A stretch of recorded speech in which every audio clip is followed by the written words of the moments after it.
No último episódio do CCE Explica, você ficou sabendo como funciona a liquidação do mercado de curto prazo. Agora você vai entender mais sobre os encargos.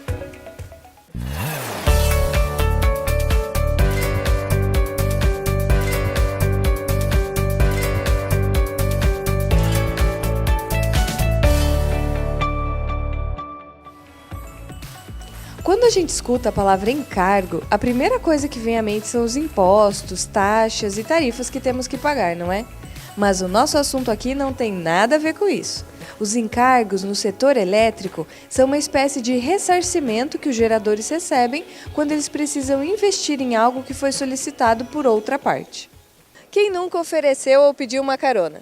Tem vezes que o pedido é simples, por um caminho que a gente já passaria ou num lugar aqui ao lado. Mas se o pedido for trazer muitos custos pela distância ou pelo tempo investido, seria justo que o passageiro reembolsasse esse investimento, não é? Temos algumas situações em que é necessário ter um acionamento de usinas térmicas, que elas acabam tendo um custo mais elevado do que o preço de referência calculado para a CCE para remunerar a geração por parte dos geradores. Num cenário como esse, o que aconteceria? Se o gerador ele atende à necessidade do sistema, né, ele acaba tendo um desembolso maior do que esse preço de referência consegue cobrir. Então, se a apuração da CCE parasse por aí, ele ficaria com prejuízo. Então, o intuito do encargo, né, o papel do encargo é identificar esse custo adicional que o gerador vai ter e acabar fazendo um reembolso, né, um ressarcimento desse custo para ele. Então, na verdade, a gente tem uma situação que ele foi acionado para atender uma demanda do sistema, por exemplo, o ONS, que é a instituição responsável por fazer toda essa operação, na coordenação dessa operação das usinas, pode identificar que em algum momento, em um ponto específico, é necessário você ter um incremento de geração naquela localização. E isso ele não está olhando a questão de preço, se a usina é barata, se a usina não é barata, é mais uma questão física para trazer uma segurança e estabilidade para ter fornecimento, né, da demanda naquele ponto.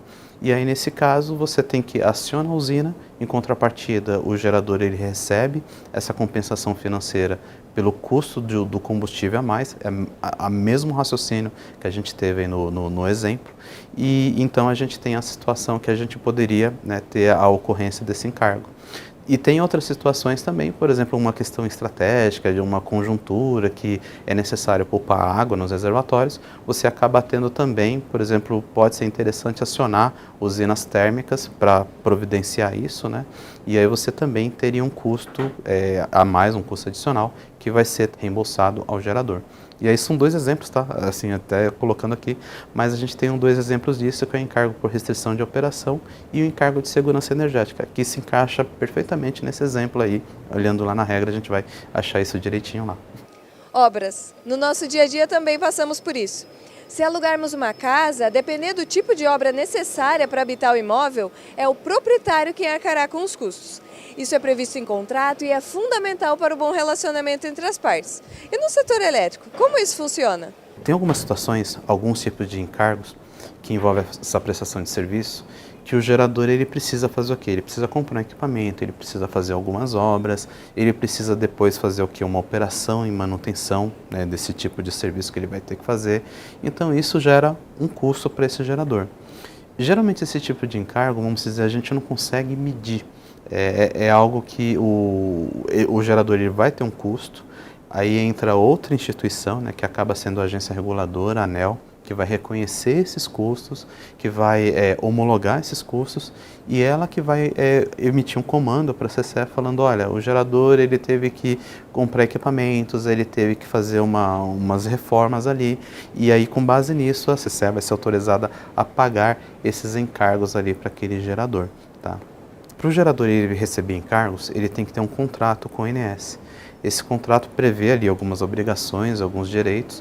Então, uma vez que aquela usina ela foi selecionada, considerada como estratégica, e qualquer custo que o gerador teve para adequar sua usina a prestar esse tipo de serviço, ele acaba tendo reembolso dessa parcela de custo que ele teve. Então, esses encargos eles estão relacionados ao quê?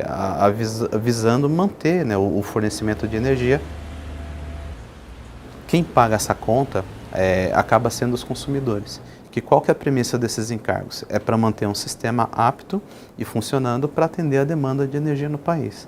Então, já que essa prestação de serviço está sendo feita visando garantir que o consumidor receba uma energia de qualidade lá no seu ponto de consumo, esse encargo acaba sendo pago, né, por todos os consumidores. Na regra, a gente acaba falando que isso é um rateio feito pelos consumidores. Na última edição do CCE Explica, falamos sobre o sumário. E os encargos apresentados nesta edição também são uma linha desse relatório, indicando um recebimento por parte dos geradores e um pagamento por parte dos consumidores. No próximo episódio, nós vamos conhecer o Mecanismo de Realocação de Energia, o MRE.